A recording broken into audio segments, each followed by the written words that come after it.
Welcome to the Terry Talks. I'm your host, Terry Brown, and I'll be talking on Tuesdays with real people about real challenges and solutions in real estate investing.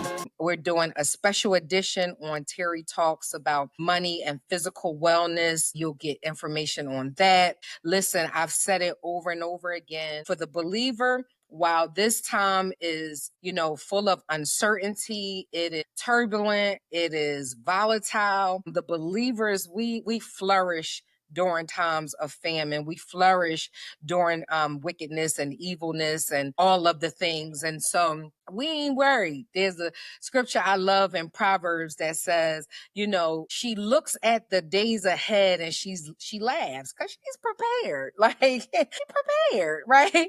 And so one of the things that we encourage in this community is to build businesses, because that is, and it's an asset class and it's a surefire way to build wealth. To get into investing in real estate, because that is a surefire way to build wealth. And and focus on legacy and generational wealth. Oftentimes we're only living in the day and we forget that there is a tomorrow. In fact, we are living in a tomorrow. And so while it is today, we have an opportunity to position ourselves that our tomorrow will be better than our today. And so we ain't worried. When we think about all of the things that I just mentioned, it don't look like we slowing down. We just getting started, right? We getting ready to run the score up on these jokers, right? So tap in. This is a topic that's near to dear to my heart. We have to, if we're going to build, and if we're going to build strategically, smart, solidly, sustainably, we have to do it beyond what we're able to contribute. And so you heard the term OPM, and I'm sure Sabrina will get into it. But I tell you guys all the time, you want to position yourself to leverage other agencies. You want to leverage other businesses, other relationships, not be dependent on them, but be able to leverage them. And, we are trying to create a culture where we're not credit rich and cash poor. We're trying to, signal that there are things that are available to help you be credit rich and liquid and maintain cash reserves. One, because anything can happen. And two, if you want to go faster and further, you can utilize these various products and services to be able to do that. And so I love the topic of personal and business credit. This is an area that is usually untapped in business and in real estate investing, which you guys know that I want you to run your real estate investing activities like a business. So then that way you can produce more and is scalable in an effortless way. And so I am appreciative for having Sabrina here tonight and bringing us this level of education and expertise. And so again, without further ado, I guess I'll just begin the conversation so that we are mindful of everybody's time. Sabrina, thank you. This girl right here is absolute fire. I absolutely love her. I met her some years ago, not even knowing that she and I already had a common friend, someone that I had gone to church with for years. As a matter of fact, Sabrina, you went to the church too, didn't you? And I never met you. It's just so interesting how God does things, because not only had I never met her, and we had this common friend that we both knew, and then we actually connected through another common friend who you all know, who is LaShawn Holland, who is like, she's our coach, but she's been my friend since we were 13. Miss Fauntleroy's English class, so she knew I was sitting on here talking about that. She'd be like, girl, don't be talking about that. But that is how I met her in middle school. And so as God does things, he does it all well, and he connects us, because when destiny is aligning, he doesn't care whether you meet in the 7th grade English class or whether you meet at a church in college. What he does is he brings everybody together, because there's purpose and destiny in us knowing one another. I know that Terry has already talked about it a little bit tonight, but y'all, I'm so excited about having this person right here on here tonight. she gonna give it to you. And I know during a couple weeks back when we had the challenge, we did some talking about personal and about business credit. But I'm gonna let Sabrina go as in depth as she wants to go tonight on this information, because for those of us who are really just some of us that are just getting started in this, and you don't have a lot of money, but you got good credit, you got a good name. You know, the Bible says a good name is rather to be chosen than riches. Sometimes when you don't have riches, if you have a good name, it can help you on your path on the way to riches. And even with me, when I first started out, I was using my own name, my own personal credit, but it was good. It was good, and I was able to use it. And so there's definitely a benefit to that. So I just wanted you all to hear from somebody who really is like in the trenches with this. So let me introduce to you all Sabrina Fisher. She is someone who not only understands numbers, but she translates them into power moves.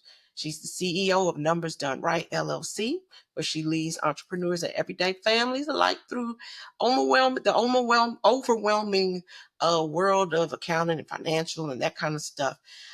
And then she's also a Navy veteran, an MBA holder, certified financial counselor, and the creator of Wealthy Mind. Sabrina is just, y'all, she's just a bad girl, and she's got an amazing testimony that when I turn her loose, I'm gonna let her share it. But one of the things that was in her bio that I did not know was that she's currently working on a book, God's Math. So we all know that God's math is not like our math. Our math is 1+1 is 2, but he's into exponentials, right? He doesn't do repetitive addition. He's into exponentials. And so hopefully she might be able to share a little bit more about that. But y'all, Sabrina is sharp. She's spirit led.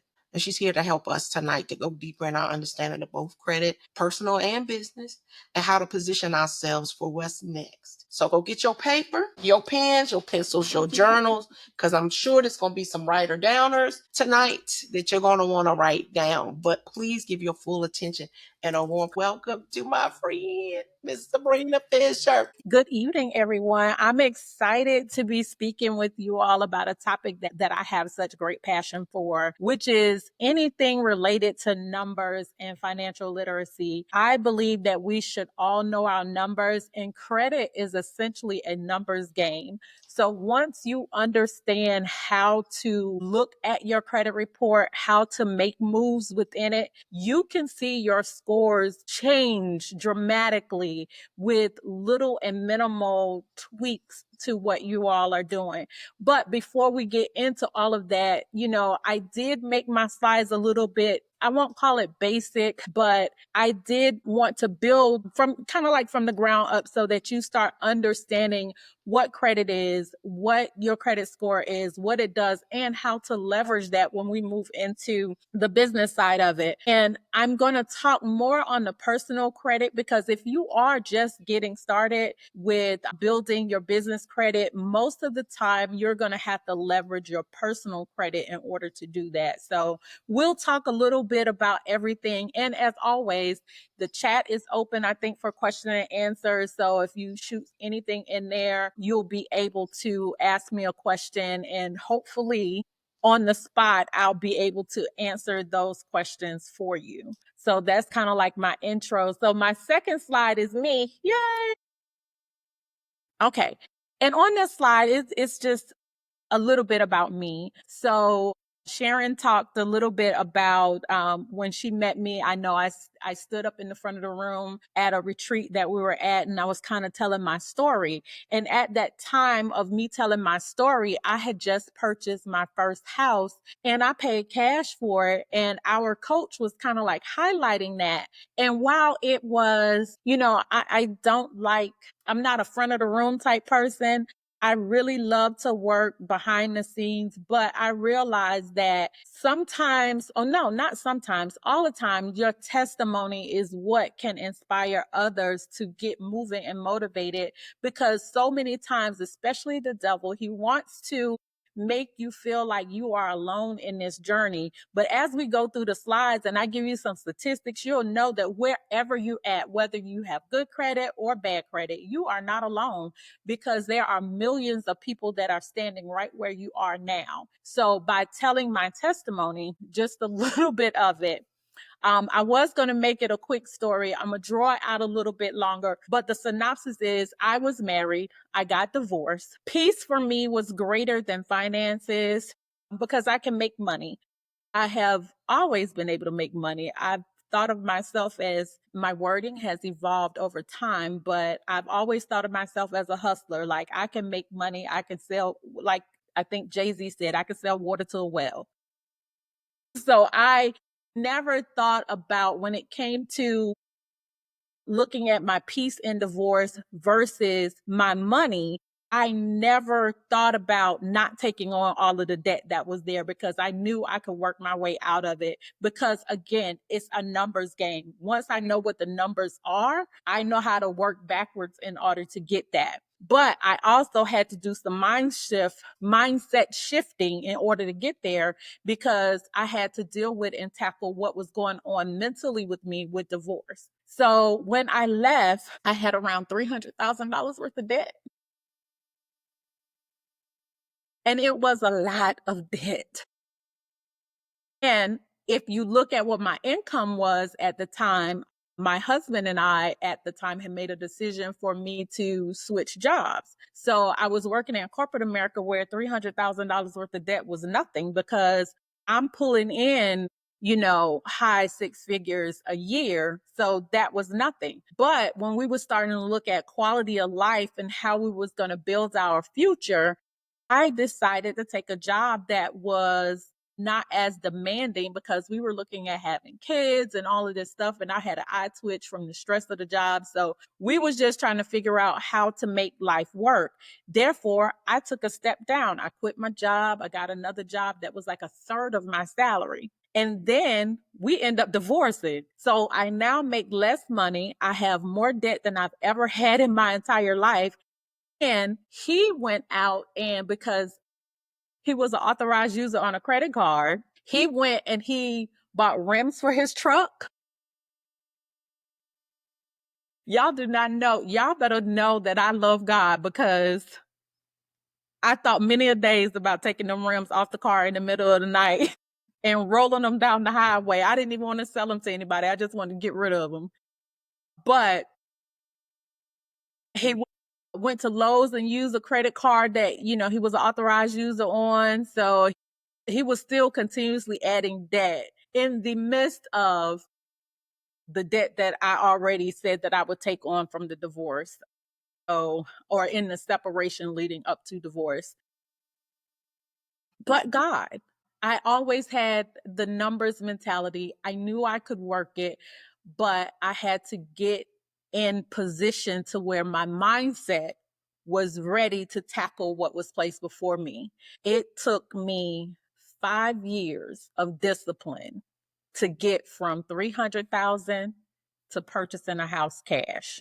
And if I can do it, you can do it, but it's going to take some work and it's going to take some I think there's a slide later that talks about discipline, but it's going to take a little work. It's going to take some discipline, but you will definitely be able to overcome wherever you are at in your financial journey because God is no respecter of person. If I can do it, you can too. So I can say without reservations that it is easy once you have the tools and techniques and the fortitude to get this done. 100%. And thank you for sharing that so openly, Sabrina. But what you solidified in my mind, though, was that with God, all things are possible.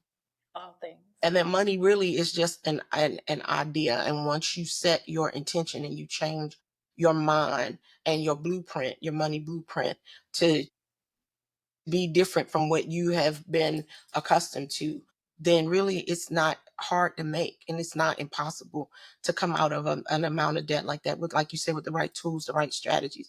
Anything is possible. So, ma'am, I'm going to still give you an applause tonight. If y'all believe that that is a tremendous testimony, I want y'all to just drop an 8 in the chat for new beginnings. And that 8 is for anybody that may be in a situation tonight where you don't think that it's possible, that you feel like things are just insurmountable for you. That 8 signifies new beginnings, and especially in this season, because y'all know what season we're in, the Passover season. So Sabrina, thank you so much for sharing that.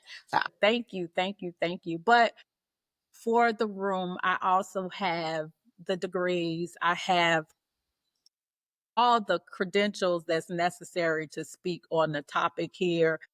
I'm not saying you guys need it, but there are rooms where people want to know what you have in order to stand before them. But I'm telling you that there's no degree that I have, there's no certification that I've attained that has taught me better than being broke. And being broke is why I can sit here and tell you today that, adding and subtraction is my background, with some multiplication, maybe some division, but overcoming being broke is my story that allows me to be able to say it's going to be all right. Assess where you at, and we can rock and roll it out. So on the next slide, just a little bit of objectives of what I do. What we're going to talk about, what it is just what we're going to accomplish. We're going to understand what credit is for personal and business credit. We're going to learn how to build and maintain and leverage credit. And then we're going to explore the impact of credit.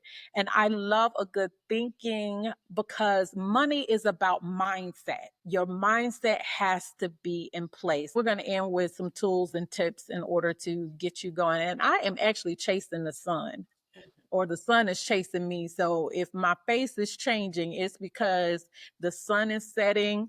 And if I can do a little brag on myself, I'm sitting in a house that I purchased on February 28th of this year in South Carolina. So I am getting closer to home. This is my brag. I have 3 houses that over time that they sit with me, as well as other real estate investments that I've been doing. So that's my little, slow brag, dust off my shoulder type deal. Yeah, as should. Which only tells you that it doesn't matter where you are. Doesn't. It can change. That's right. Next slide. So here's a little activity I want you to do. And I say write down on here, but you can think it, you can pop it in the chat if you want to share it. But write down whatever your goal, your business, or your dream is.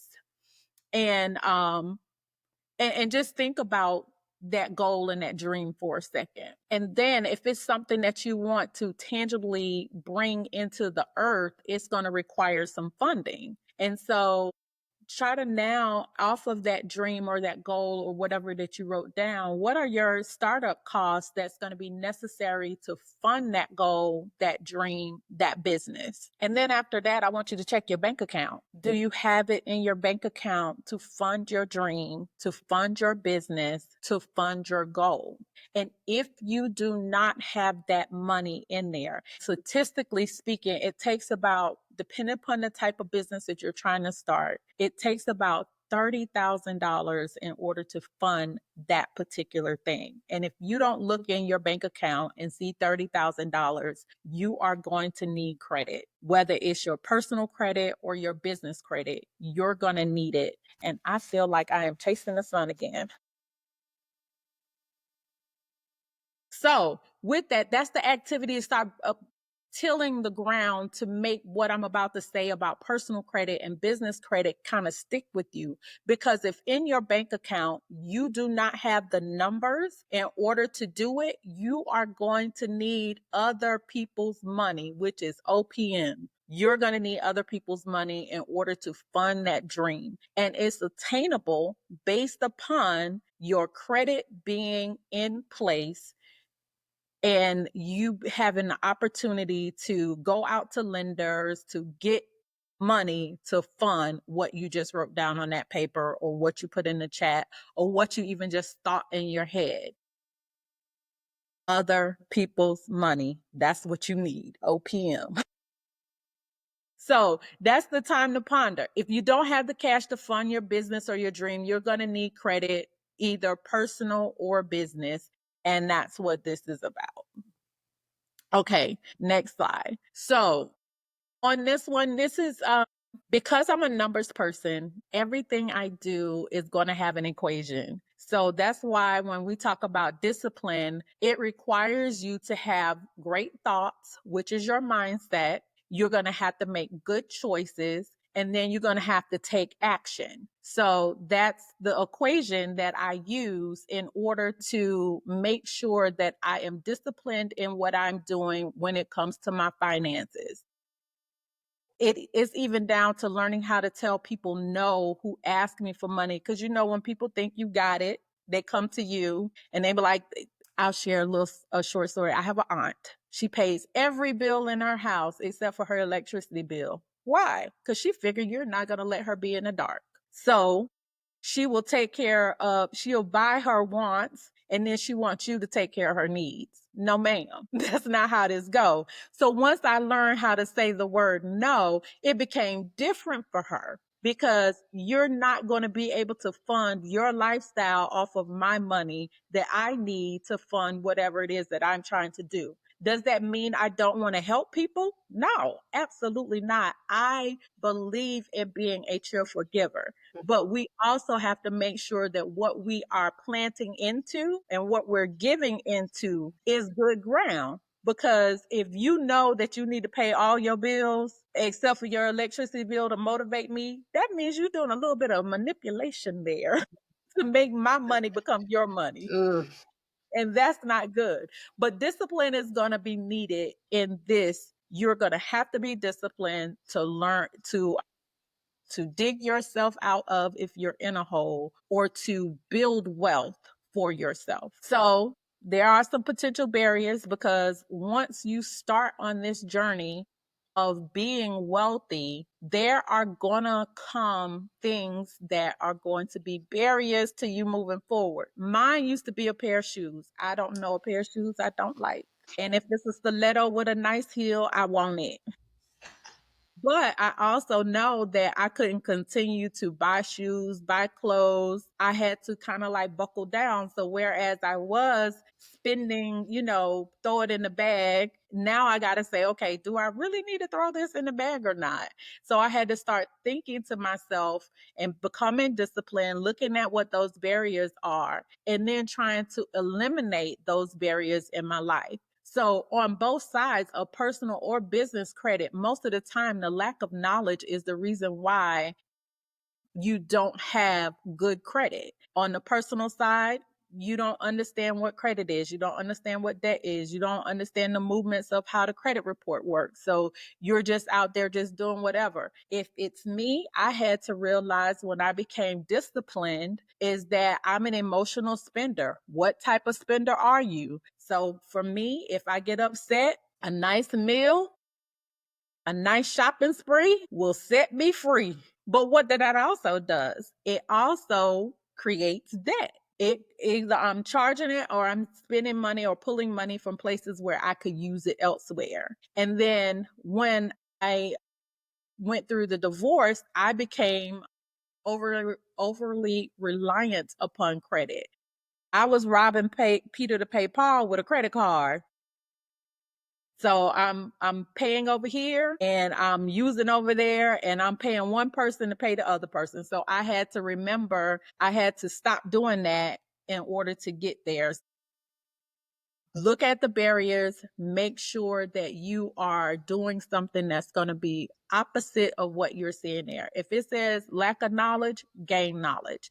If it says fear of credit or past credit trauma, look at what those traumas are, dig into who you are and how you think about money and credit, and then start writing affirmations that sit opposite of what you are dealing with, and say those things to yourself every day so that you start building some consistency and some chutzpah in what you're doing. Get yourself on track for that. Right. And then once you're talking about business credit, you're going to start trying to make sure that you are moving away from your personal credit and establishing business credit.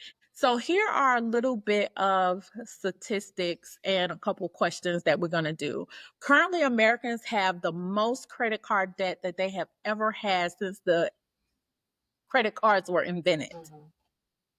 As a country, we are at 1.2 trillion with a T as of 2024 in credit card debt. What does that mean? It means that you are not alone. The average household has about $10,000 in debt, and it is financed at an average of 23.4%. And almost each month, 1 out of 2 people are carrying a balance on that credit card. And that means that we are in debt and we're not making enough money to cover our living expenses. And credit card companies and lenders are making money off of us. So if you haven't, you need to, one, know your credit score. You need to check it often, and you need to know how to remove any inaccuracies that you're seeing on your credit report. Next slide. So what is credit? Credit is spending your future money today. Let that sink in.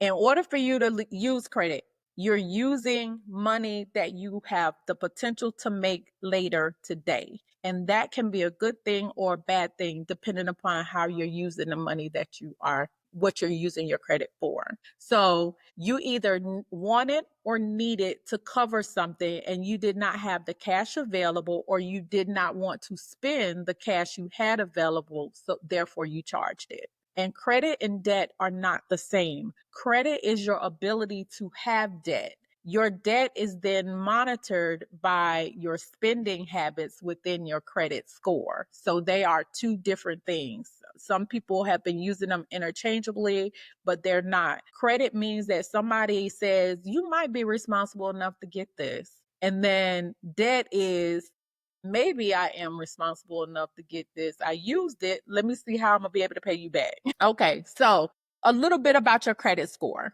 So your credit score, FICO,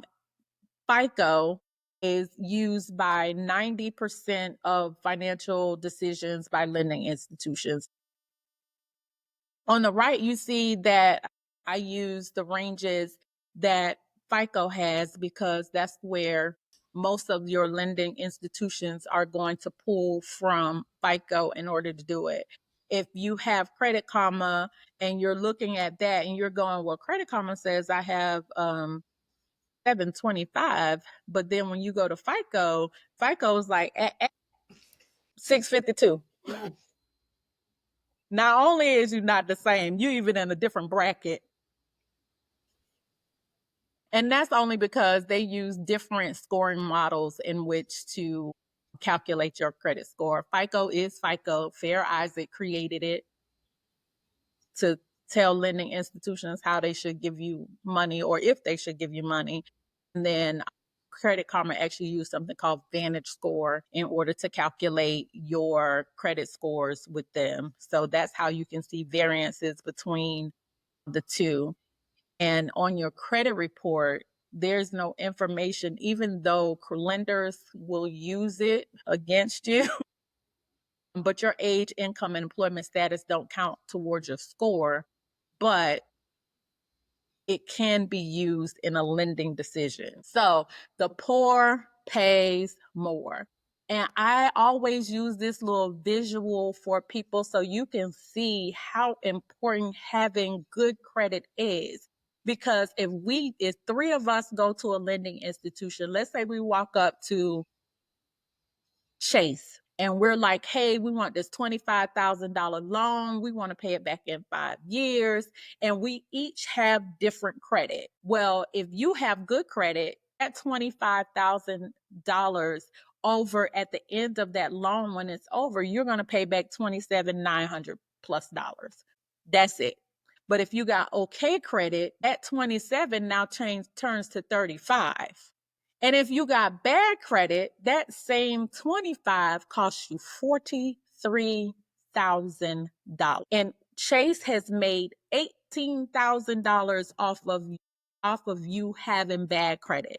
The poor pays more. And this is your visual. So we talked about it. I did some little scary stuff to say, ooh, let's figure out how we can get this together. So now we're going to talk about how you can build personal credit. You can start with a secure credit card. A lot of companies, I know when I was first building, I used Capital One and I still have that card. And then I'll talk about that a little bit too, as to why I still have that card. But you can get a secure credit card. I think I started with $500, and then I had to back it with $500. And eventually, if you have good spending habits, at the end of a year, they'll give you back your $500, and then they'll set your credit limit at $500 or more dollars, depending upon your credit worthiness at that time. So if you're looking to build your personal credit, secure credit cards may be a way to go. And it's a good thing. Let's say in the midst of building, you do hit a hardship and you need to cancel out that account. It doesn't hurt your credit because it's already backed by money. So what they'll do is settle up that bill and they'll send you what's left if there's anything, or they'll take it all to cover the debt. No harm, no foul. Close the account.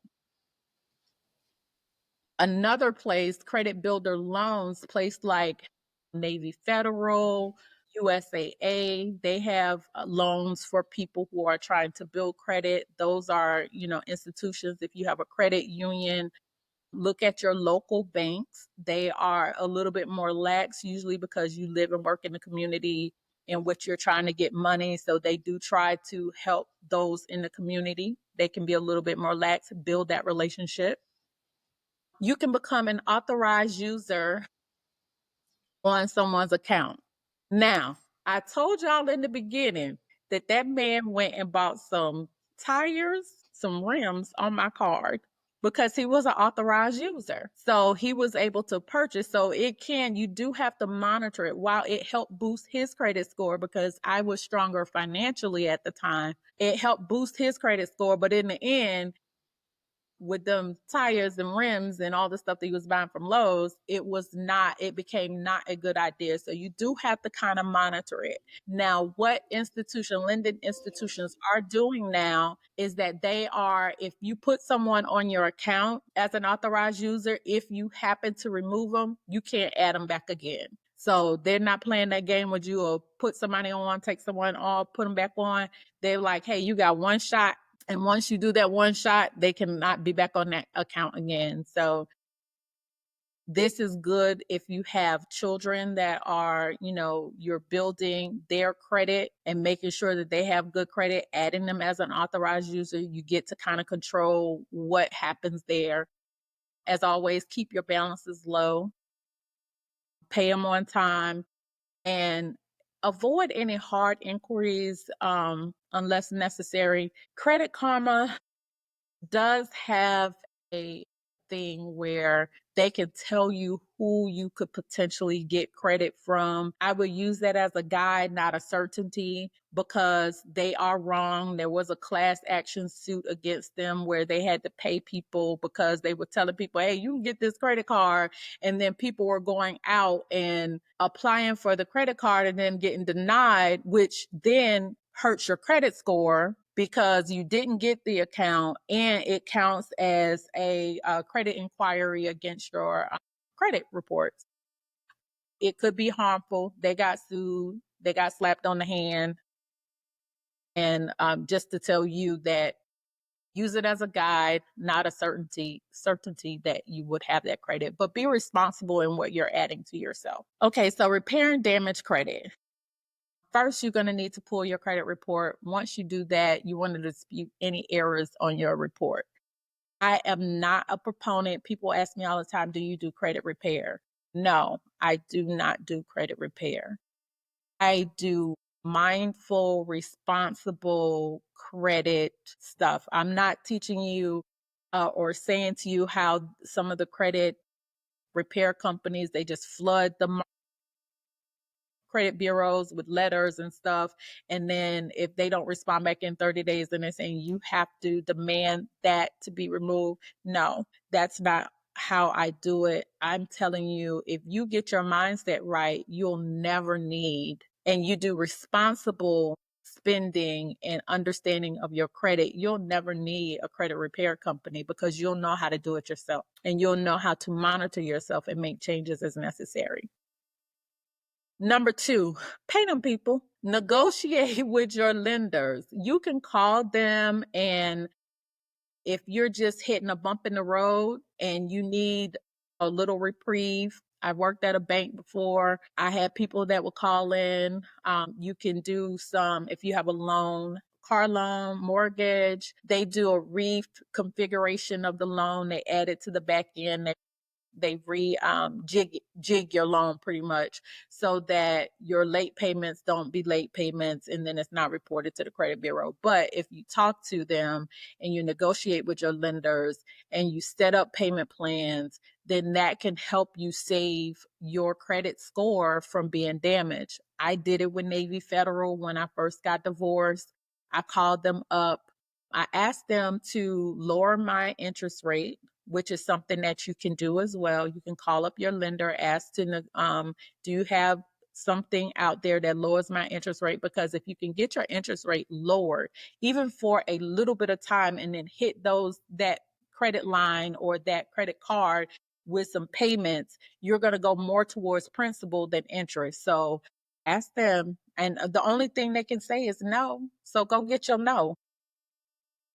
Go get your no. And then if they don't give you your yes, wait a couple weeks and call back. You're gonna get somebody else. You're not gonna get the same person. Use goodwill letters. Let's say something is on your credit report that you need to get taken off, or you want to negotiate, or you want some help for it. Use a goodwill letter, send it to them, say, hey, I've been dealing with you all for X number of years, I've never missed a payment. Could you take off this late payment? Could you reconfigure what you sent over to the credit bureau? I've done it successfully before with Verizon and with Capital One. So there are places where I've had to use a goodwill letter too and been successful. And there's other people that said, no, you're going to eat that. The student loan people told me I needed to eat that. So, like it says, you have to go ask. So go get your no, go ask your question.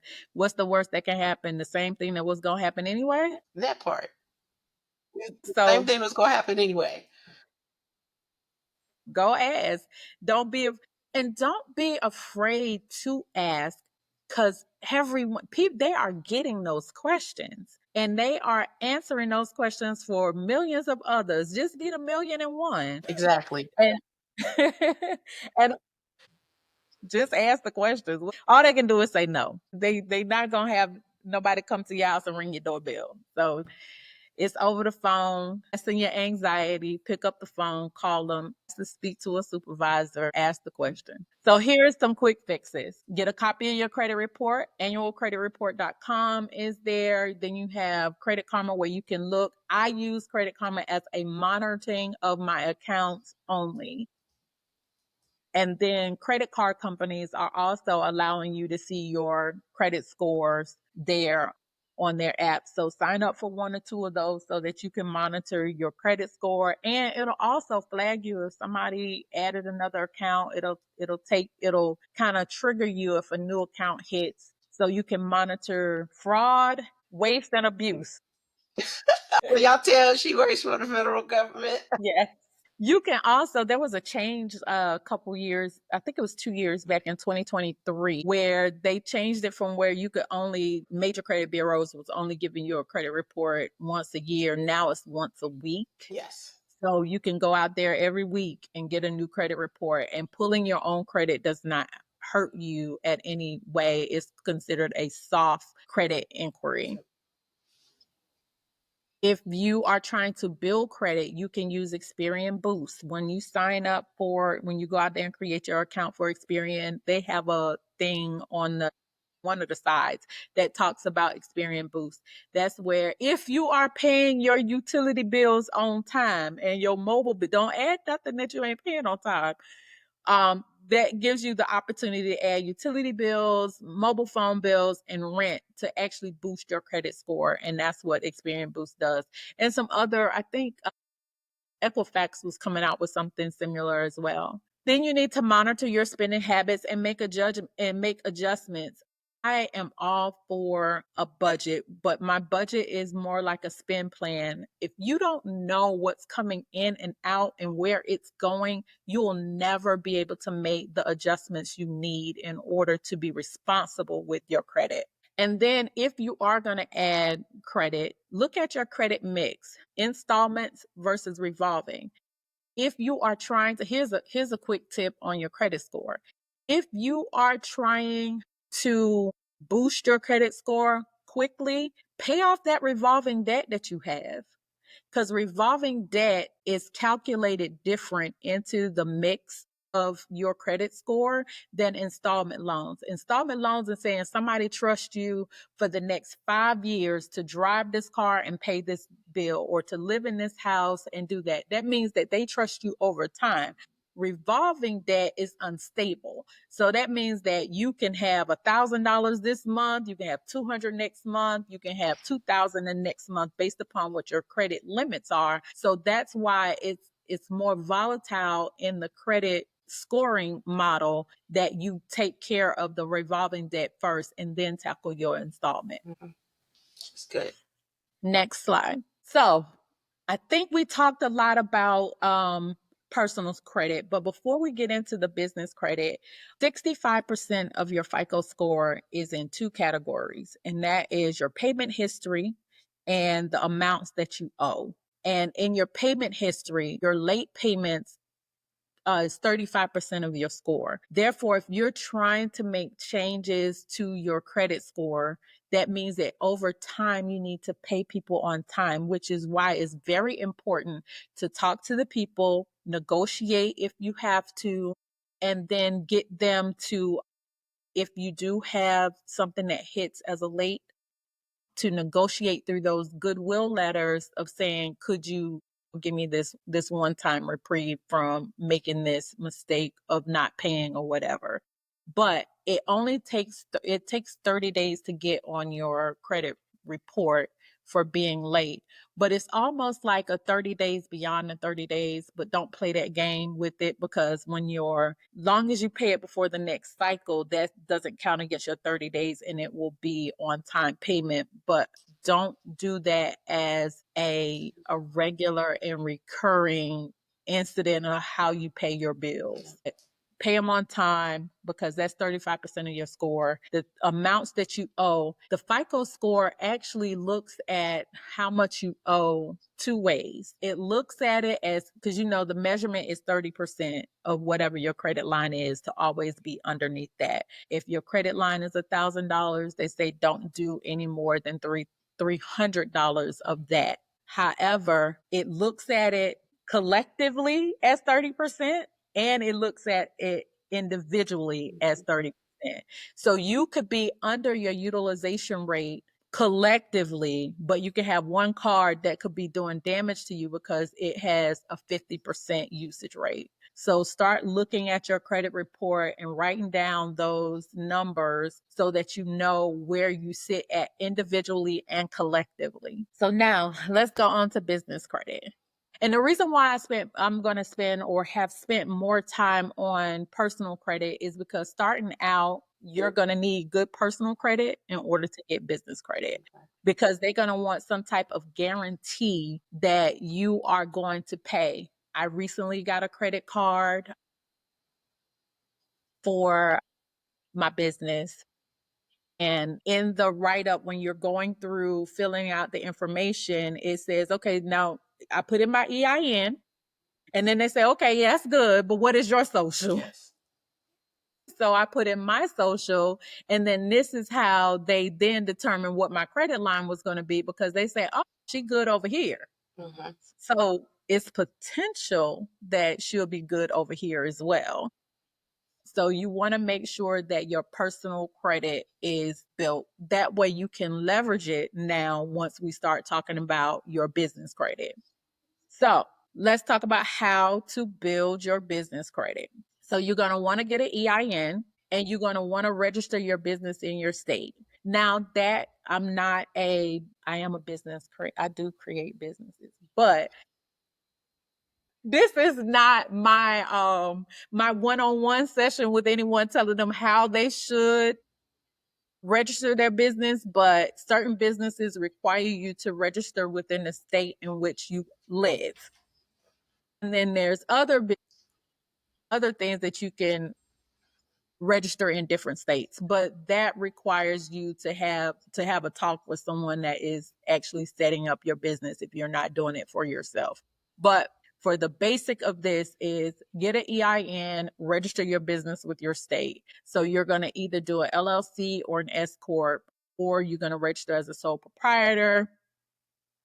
And then you're going to use that information in order to get you a business bank account. Now, what I tell my clients is once you know your name, once you know what you're going to do, and once you know your name, go ahead and get registered. Create that business so that now you have some time and space in that. Get that business bank account. So when you start looking at getting business credit, it'll still show up even if you haven't done any activity on it. It's going to say your business was created in 2025 or 2024, and then now we're in 2026, and it was like, oh, you've been in business for 2 years, or you have been established for 2 years. So that establishment kind of helps you when you're trying to get your business credit. Request the DUNS number. I know once upon a time, DUNS numbers was really big when you want to do federal contracts. They have now since moved on to UEIs, unique entity identifiers. So they've kind of moved away from that. But DUNS is kind of like your Equifax that is going to tell you what your business credit is. And so you want to request that DUNS number. Then if you're trying to build and you're not going to look for, if you want to be responsible about it, then you want to do nav.com and register for an account, corporate credit score and register for account. And then you're going to look for suppliers that have some net 30 accounts who report to Dun and Bradstreet. And those 5 there do report to Dun and Bradstreet. But what I will say is don't just go out there all willy-nilly. Get things that align with the type of business that you're doing. If you know that you're going to need a computer, Dell is a smart way to do it because you can register it, you can get your business account, and then you buy your computer and you pay it over time. And then that's how you build that business credit for you with a Dell business account. Uline, you're gonna need, they send that thick book though. So I signed up for them because when I get those in the mail, I'll be like straight to the trash. That makes 2 of us. But I'm like, y'all still printing this? That book is this thick. I think I just threw one in the trash the other day. But they have supplies in it. So that's something that you're going to need. So if you are a cleaning business or somebody that you're going to need supplies in order to do your business work, then get that account. Don't just go out there applying for stuff just because you're trying to build this credit. You're going to start with what you need because you still need to be responsible in your business credit. Because remember, you're backing it with your personal credit. So they're going to still want you to pay that stuff if at the end of the day, they're going to want their money. Next slide. So these are kind of the business credit scores in the agencies. I already talked about Dun and Bradstreet. They have a range. So like with your personal credit, it goes from 300 to 850. And that chart that I had in there gives you a breakdown of what they consider good, very good, exceptional. For Dun and Bradstreet is 0 to 100, and anything 80 plus is considered you a good business risk. And then that's when you can start standing on your own when you're putting in your applications for credit for your business. And then they have Experian and Equifax Business. And the scores reflect payment history, age of credit, and debt usage, but it have trade lines and not like you have a Uline account, you have it's not listed that way. Next slide. So here are some tips for success. Business credit is reported differently. The creditor's name is not listed. Again, it shows as a trade line. And anyone can pull your business credit score. And then your thing is the same as with your personal credit. You got to pay the people on time. Just because it's your business and it's not tied to your social security number directly and EIN, if you want your business to be sustainable over time and you don't want to be EIN hopping, then you want to make sure that you're paying your stuff on time. And then because when you're paying businesses, sometimes it takes long because they got a accounts payable department, they got accounts receivable department. They are not processing payments the same way as if you were just paying your personal credit card online. So sometimes those things take a little bit longer. So make sure that you are making your payments and processing them early. You also want to make sure that you separate your business and your personal expenses. That's the reason why a lot of businesses fail. They're not separating what they're doing because when tax time, which is now, at tax time, you want to be able to maximize your tax credits and your deductions based off of your receipts that you have made for your business for that year. So you want to make sure that you are separating those things. And those commingling, that's how people end up getting audited by the IRS that don't have workers right now. That was so get you an accountant, get a tax account. So you want to make sure that you're having the proper people guiding you on what decisions you are making. So make sure you get your house in order when it comes to your business. I said it's three things that all people need to know. People need to know marketing, they need to know accounting, and you need to know what you're doing. And so you first need to know what you're doing, and then you need marketing for people to be able to for you to be able to tell people what you're doing. And then you need an accountant to account for the money that you are taking in. So make sure that you are building your businesses to where they can be successful. And then you want to make sure you're monitoring yourself. Now, next slide. Here's some statistics because I'm a numbers person. I'm really geeky with that. I probably have the most useless information in my head because I used to want to be on Jeopardy. So I trained myself to know trivia. But over 45% of small businesses do not have any business credit. That's crazy. Why would you want to use your own money to sustain your business when they got people out there? That OPM is out there, credit is out there, so that you can use that as your if something happens rather than this is making it happen. So poor or no business credit history is the number one reason for business loan denial. That's why I'm telling you, create your accounts, go out, take that EIN, get your business bank account set up so that you are starting to build your history. Businesses with good credit are 41% more likely to be approved for funding. If you want money, you want to use the OPM, go ahead and start building that business credit. And while DUNS number usage is here, it says required by many federal and corporate contracts. They have gone away from DUNS, but you still have to use the same concept and mindset of DUNS in order to do that. And then here's the bad problem. Only 10% of vendors report to business credit bureaus. So you're going to have to be strategic in how you build it. So here's in my wrap up. Remembering that faith and fear, it has the same definition. It's the belief that what you cannot see will happen. The difference is faith is you're expecting a positive outcome. With fear, you're expecting a negative one. They both require the same level of energy. You're not going to expend more because you're using faith. You're not going to spend less because you're in fear. So if you're going to exert the same energy, you might as well work in faith and go ahead and do it. And God said we wasn't given a spirit of fear. So rock it out, get it together, start it. Next. So I put a little action steps. I know it was a lot of information that I kind of said today, but choose one and start if you haven't already. So pull your personal credit report today, start looking at it. Jot down some notes on what you can do to improve. Look at your payment history. Look at your amounts owed. Look at your credit mix.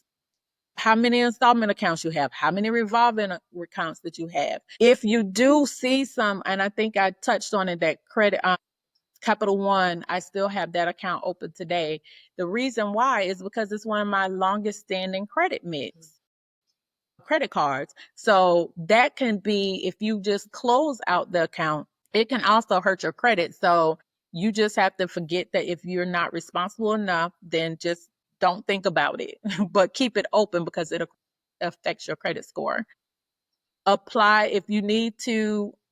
You went backwards. Sorry. So if you don't have a business bank account, open one.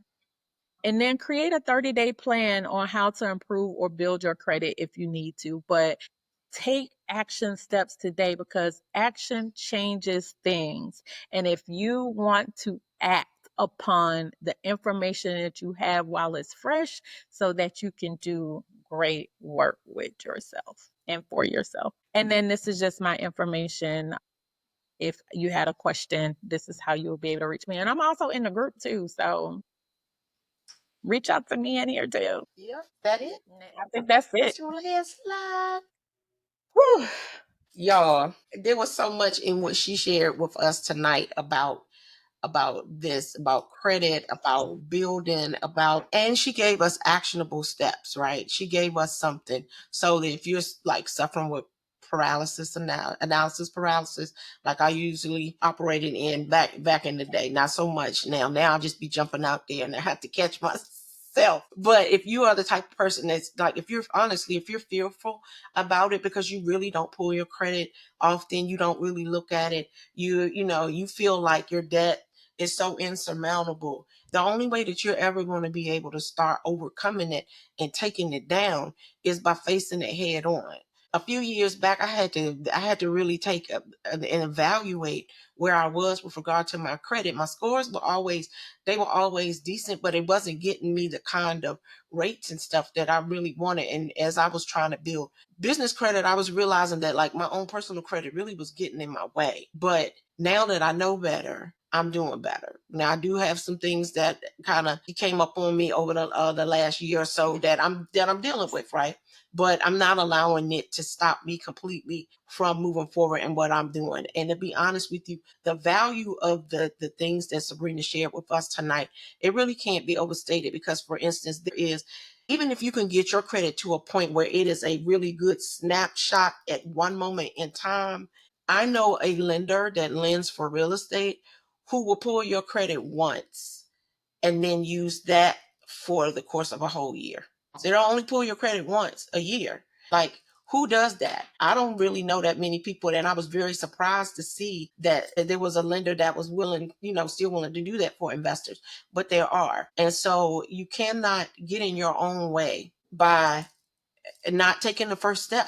Go pull your credit tonight and look at it, and go pull it on like the website where they give you access to your actual FICO scores, right? And I mean, it'll give you your FICO and your Vantage scores, and it'll give you your FICO 8 because different lenders pull different types of FICOs in order to determine, based on what you're lending for. Like you got the FICO that they use for mortgages, but then they got a different number that they use for houses and a different number, for cars and the like. So, the more that you educate yourself, like Terry always says, it just brings you to a point where you can expand, but you cannot do it with your head in the sand. Cannot. You just won't get anywhere with that. Now, Sabrina, there was a question in the chat earlier, and I believe Terry may have asked it, but she said, can the goodwill letter be made available for our members, please? And thank you. Yes, I can. I can do that. I'll even show you the example of the one that I sent if I can find it. Okay. I'll put a Goodwill template in there and then I'll show you the one that actually net me results from either Verizon or Capital One. Okay.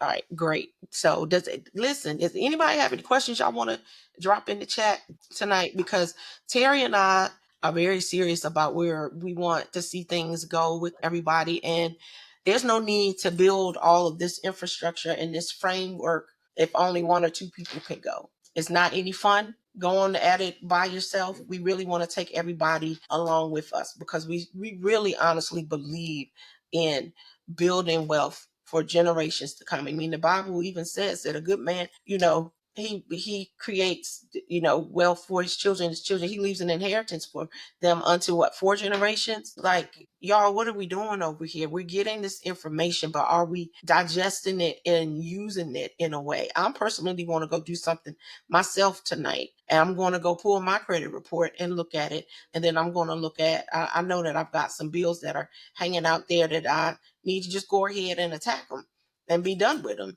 Right? I'm just sitting over here. I don't know what I think I'm doing. It's probably because I just been busy. But the reality is life happens to everybody. But what are you doing about it?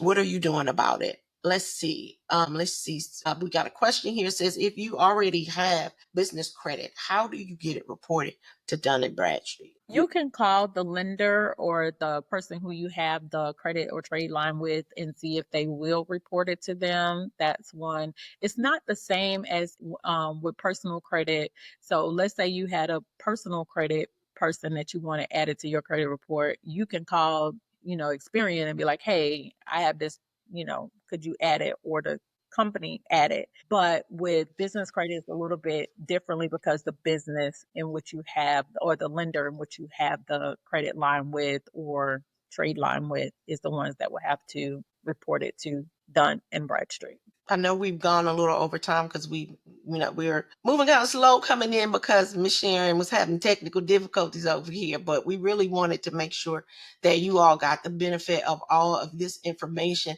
and that, there are a lot of myths out there that Sabrina just actually busted up this evening, right? She, with regard to personal credit, checking your credit score lowers it. It doesn't. It's like a soft pull. She shared that with us.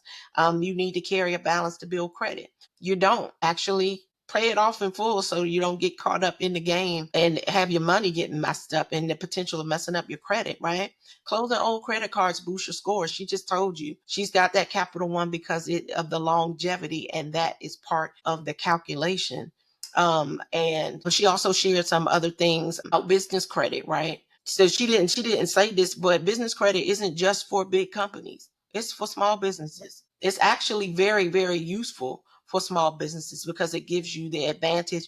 And if you actually know how to use it, you can leverage it. And as Terry has said in the past, that it helps you be able to scale. Believe it or not, there are people out here buying whole houses on credit cards. Whole houses on credit cards because, listen, I know somebody who bought a whole house on American Express and got those membership rewards points. That's a completely different level of playing the game, right? Right now, we're just trying to get over the starting line, get everybody up to so that we're all, in a good place where we can take off and run. But when I tell y'all that there are people out here that are stacking credit like crazy, that are using credit cards, that are getting the benefit, like they spending money at Christmas because they're using their membership rewards points to buy Christmas gifts for their whole family. It's like they're buying houses with their membership and getting membership rewards points and then buying Christmas gifts.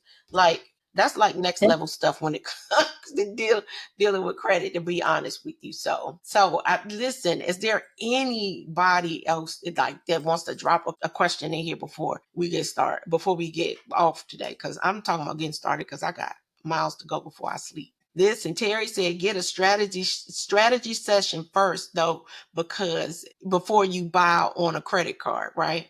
Because no interest doesn't mean no payment. And she's 100% correct. But there are people out there who have the strategy, who know how to take their credit cards with just 0%. They know how to take the cash off of it. They know how to go and buy assets with it, refinance the assets, because they use that leverage, having that cash on hand. Like, money still talks. And if somebody is like, I gotta go to the bank and get, $90,000 to finance this, and somebody walks up and is like, but I got $70,000 cash. They just changed the game on that whole transaction. So she is 100% correct on that. But yes, there's a strategy to that. And that's some other information that we can share. But we got to get everybody to the point where they are on level and that they are credit worthy enough to be able to step into the next level. So with that, you guys, y'all help us thank Sabrina for tonight, right? This information that she shared tonight was absolutely awesome. And bring your friends, don't let friends stay broke. I be trying to bring my friends along, but they dragging. Listen, now I'm not going to do no hard pulling with you now. I'm going to invite you. I'm going to tell you. And I'm going to extend the offer multiple times. But at some point in time, it's not that the offer won't still be extended, but I'm going to start reminding you about it, right? But if you really love your family, if you really love your friends, you don't want them to be broke, because if they broke, then who they going to borrow money from? You. Or they going to try, unless you decide to say no, right? No, it's a A complete complete sentence. sentence. I have a family member that I had helped her get a job. She was, making this money, and she was not going to school, but she was getting herself an apartment. And then, like, I knew how much money she made. She was only in an apartment like 2 weeks and texted me. I was like, Auntie, can I get some money? No, absolutely not. What happened to them? And see, they don't want to be accountable. So then she was like, never mind. I don't want to ask you no more. I was like, fine by me, fine by me. Look over here like the bank. People, family want to borrow money and then don't want to tell you what they want the money for. I was like, if you went down to Chase, if you went to Navy Federal, if you went to USAA, Safe Credit Union, whomever, they're going to ask you a question. So if you want my money, you're going to not hear my mouth, but you're going to have to answer a question, because why would I throw my money that I work hard for at the bad? I'm not doing that. The reality is that most people who borrow money from other people consistently, you really don't do them any favors by bailing them out, right? And by giving them the cash. And if you can do something to help them, like help them keep their lights on, if it's like really urgent or emergent. But in general, my general rule is I'm not doing that. You might need to sit in the dark for a minute so you can figure it out. Or drop off candles. Drop off some Yeah, candles. drop Be off some like, candles. I will buy you some candles. we're being bad. I know we are, but I'm telling the truth though. The truth don't care who tell it. So y'all, okay, that's it. I'm wrapping up for tonight. If you do not have friends and family in the collective, we are going to put another link for you guys somewhere so that you all can, I don't know if we can drop one in the chat real quick. I've got a couple people that I've been talking to about it, and they say that they're very interested. I'm not sure exactly if we have a promo going this month, but I know that it's 77 for those who want to join. But believe me when I say that the value that they will be getting is going to far exceed that, and hopefully they will be able to see that as well. So with that, good people, we're going to see y'all on Thursday night for Q&A. But thank you again, Sabrina. I really appreciate you, sis. And that's it. Good night, everybody. Good night. Yo, we could have talked for days, but because we want you to join us next Tuesday for another episode of Terry Talks, that's it for today. Talk soon.